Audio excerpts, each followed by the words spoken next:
Remember how I said last time that I was that overseeing hand guy? Well, today you get to see my face.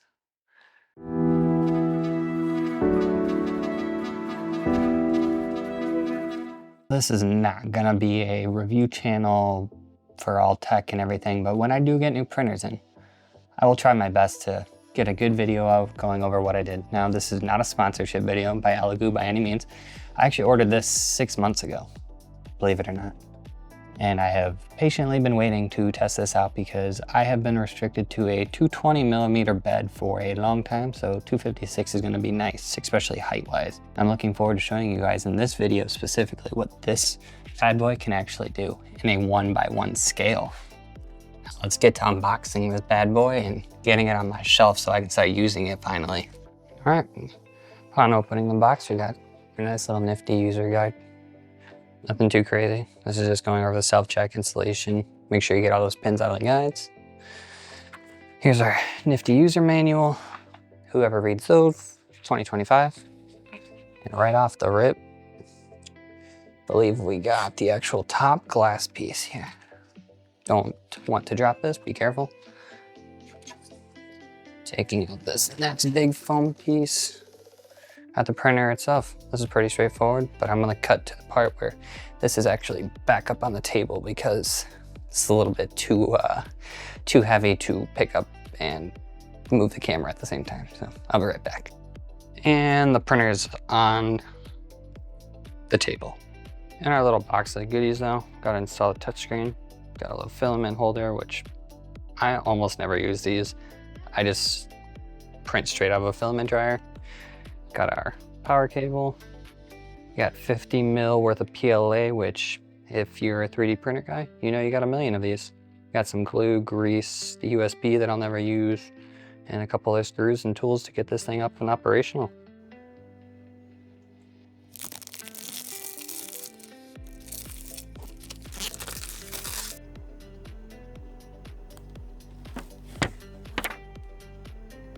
Upon initial setup, you're gonna have your run-throughs that'll do normal 3D printing stuff. Every single printer from Elegoo does this, including resin printers now.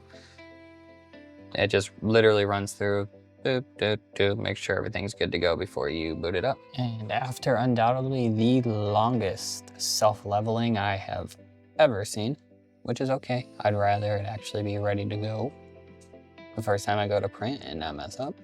But I'm gonna get this on the shelf off this table because I'm not printing on this flimsy little Amazon table, and I will show you guys what I decided to print to show off the quality of this printer and what we're actually gonna paint in this video as well. Oh, you guys are still here? Shocker. I'm just kidding. So the project I decided to do for my first 1x1 scale was from probably my favorite game of 2024 is Stellar Blade. And I have both models that I personally recently printed and painted myself.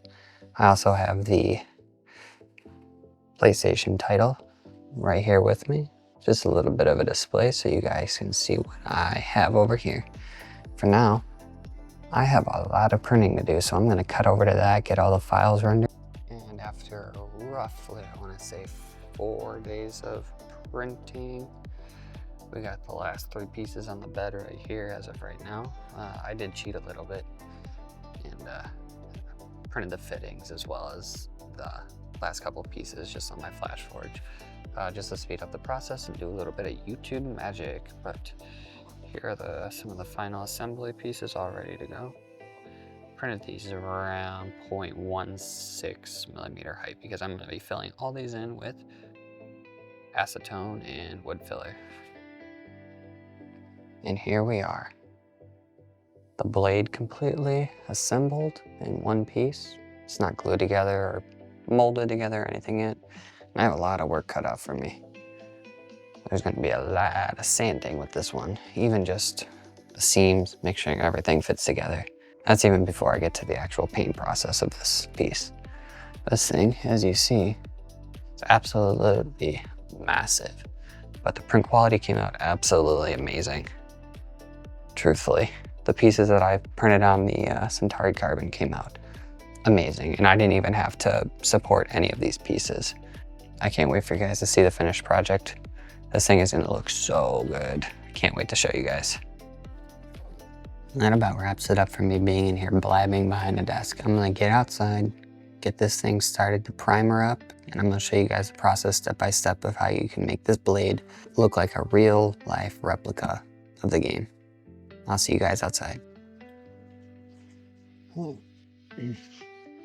right, for today's scenery, this is a little bit different than my inside studio, but this is also my first time doing a one-to-one project, so we're gonna see what we can do out here. Most of this is gonna be a time lapse or a montage over what exactly I'm doing, and I'll stop and explain what I'm gonna do here first. So literally first off, I need to separate this, and I'm gonna use this UV resin, and I'm just gonna go over all these seams, and then I'm gonna use it to bond all these pieces together as well, just because it's gonna be a little bit stronger if I do it this way too, and then I'll shine it with some UV light, make sure it's good to go. After that, I am gonna give this thing a nice sand at probably about a 120 grit. I'll go over it lightly, not too long, so you don't burn any of the PLA on this. You'll start to melt it if you hover along it too much. And then from there, I am gonna take some acetone and some wood filler. I just picked this up off Amazon, and I got the big thing of acetone at Home Depot. It's a very, very large bottle. I'll mix those two together inside this nice little thing that I picked up. And I'm literally going to paint over this entire piece, all the crevices that I possibly can. And the acetone and that wood filler is gonna act as a good layer that'll go through all of the lines that I need to. And then I will go back over it, sand it with about a 240, make sure it's nice and fine, but not remove too much of the filler. And then I will end up going over it with a Rust-Oleum 2-in-1 primer. At that point, I will most likely hand sand it, and I'll go through all these little things, make sure that there's no big divots, everything's flat and smooth, and then I will go over it with a all black primer. And at that point, I can start my next pieces here. So I'm gonna get to it. This is gonna take a little bit of time, so sit back and enjoy the show. Also, I want to point out, it's like 102 degrees outside with 100,000% humidity in Florida right now. So, and I just got back from the gym, so yeah, it's gonna be fun holding a sander, sore arms. So, and lastly, before I actually get started, anybody who does this at home, make sure you wear glasses, especially goggles like this, because you'll get the PLA will literally go everywhere. And this is the last stuff you seriously want in your eyes. And then once you start messing with any of the sanding, get a mask, please. I'd beg you, I don't want anybody to get black lung or any ridiculous crap from this. I mean, all of this stuff is literally meant to be done outside in a ventilated area, hence why I'm outside doing this and not inside my house. But also, just make sure that you guys are protected, please. Thank you. I'm gonna get started.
Alright, you gonna have to suffer here with me a little bit, especially the audio. Freaking my DJI connector broke off of my phone because it fell off the stand because sweaty hands. It's all freaking hot. But anyways, I went over this whole thing with some 600 grit. Pretty good, I'd say. It's almost buttery smooth all the way across. And I'm gonna start by going inside and washing all this stuff down now, get all this dust off, let it dry a little bit, which will take no time at all because it's 1,000 degrees out here. I'm literally drenched. And I'm going to then put the filler primer on this, and it'll be the final layer to get all these layer lines gone, and start the final assembly. All right, after, I don't know, I've been out here for almost 2 hours already. I think this thing is 100% ready. I just got it all washed down, got everything taken off of it. I'm absolutely messy. Why we're all pulled while I'm doing this stuff, because they get absolutely destroyed. But I believe I'm ready to get this thing ready for primer. For this, I'm literally just gonna pull up this and I'm gonna pull out that Rust-Oleum 2-in-1 little bit primer, give this a good shake, and I'm gonna get started.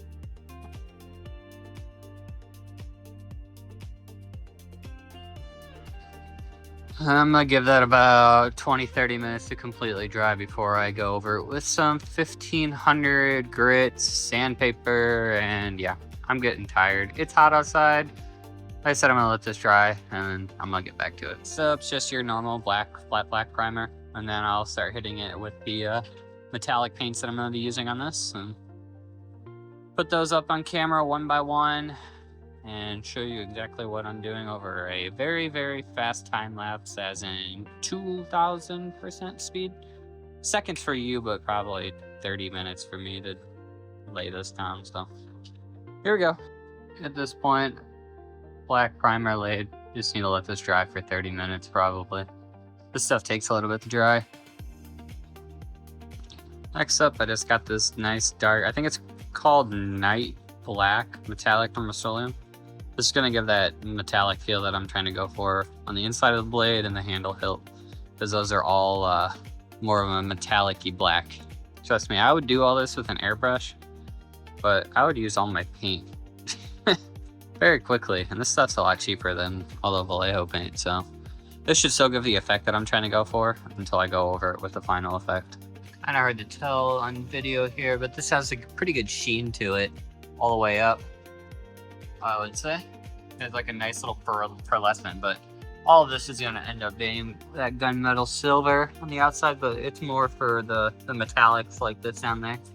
I'm gonna let this sit for probably an hour on both sides before I start messing with it elsewhere. So hopefully I get to continue this tonight. If not, I will resume tomorrow, but for you, that's like 2 seconds. So for the final 2 pieces, I'm gonna be using a pretty silver, and I'm gonna go over this as a shadow play for this piece. This is a pretty bright, not too chrome, but not too dark either. So this is gonna kind of give it that gunmetal finish that I'm trying to go for. This one, I believe, is literally just silver, but this one obviously is called dark steel. So this will give it that more rich effect as a good kind of, imagine this as a wash or a glaze to go over this to give it that kind of blotchy dark steel look. That's not perfect, but more imperfect like the game actually displays. So I'm gonna get these on. These will probably take a good hour to dry. Might do 1 or 2 coats. We'll see how they come out. It's about 1,000,000 degrees out here, and we're a little bit out here now. 6 hours painting and sanding this thing. So I'm gonna try to get this silver done tonight so I can start working on the actual paint tomorrow. So I'll show you how I do this. Usually I mask all this off, but it's so humid outside that the paint just legit will, or the painter's tape won't stick to anything. So I am going to try my best with a piece of paper and just hold it against the groove in here. Hopefully get what I'm trying to get. So again, I'm sorry if there's any background noise. The AC unit plus my freaking mic right now. It's been a great night.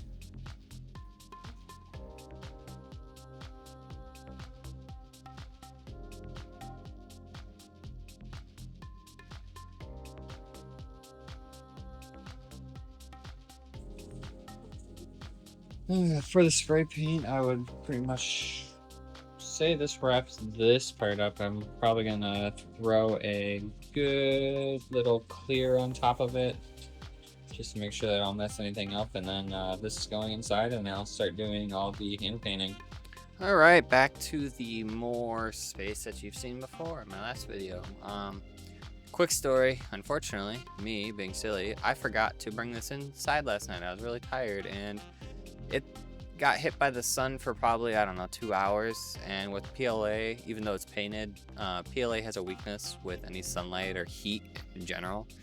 And I went to go pick it up without thinking twice about it, and this morning I split the frickin' seam straight across. And silly me, I was like, wow.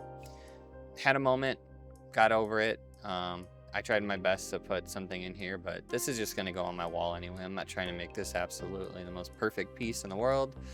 If I were to do that, I'd probably do this out of ABS and skip most of the layer line sanding and all that fancy smancy stuff. But want to let you guys know what happened. This thing split. PLA doesn't like heat, and making the best of what I possibly can with the rest of the thing. So I'm gonna get going on all the details in here, get the bronzes and the blues, get this all finished up, and get to show you guys the final process. So from here on out, I'll do voiceovering. All right, for the voiceover here, I'm gonna start with a nice Pro Acrylic Coal Black mixed with a Game Colors from Vallejo's metallic chainmail set.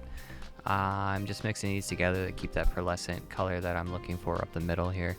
I kind of had a little bit of overspray after doing some of the silver way that I did it. Exhausted, heat exhausted, whatever you want to call it. So went over this and just kind of a basis of where I'm going to do all the bronze effect, because the Pro Acrylic bronze did not want to stick to the metallic spray paint that I put down.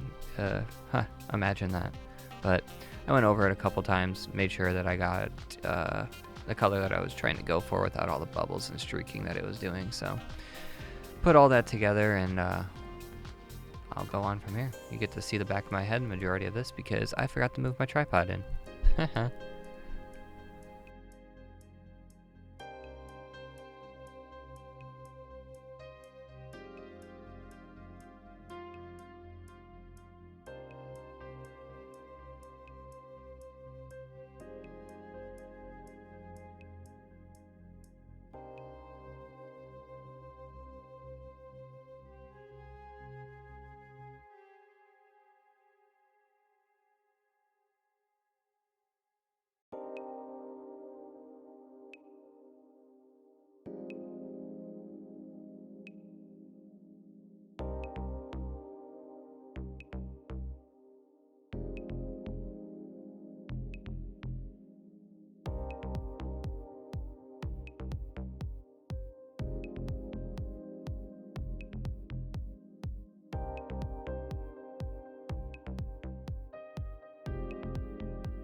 And for the next portion here, I pull a Vallejo's dark blue. I end up mixing this with a little bit of Persian blue too as well, just didn't get this part on camera. And I mixed in a metal medium from Vallejo as well. This is gonna go over that blue section right here. It's gonna give that metallic feel that you can see sometimes in the photo reference that I'm going for. I'll later go over this with a silver from Vallejo as well as a dry brush effect, just to really sell that effect here. I end up going over the entire sword in this Vallejo silver as well to kind of give that dry brush / used look.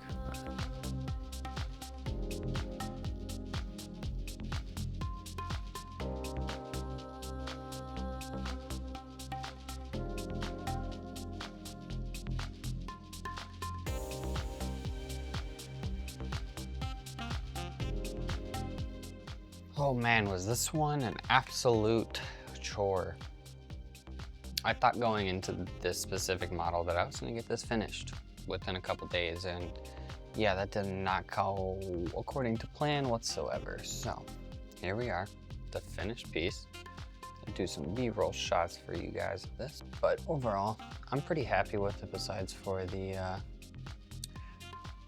sun deciding to play a little joke on me and literally split the hilt at the base here. But overall, I think this project came out really good. I learned a couple things, and honestly, more than anything, I hope I taught you guys a couple things on how you can turn any PLA-based prints into a full 1-to-1 scale model. So I hope to do some more projects like this in the future, but until Florida decides to not be 130 degrees outside in the middle of the day, I think I'm going to be sticking to mostly my resin stuff like this, because it is a lot cooler in my back room compared to being outside.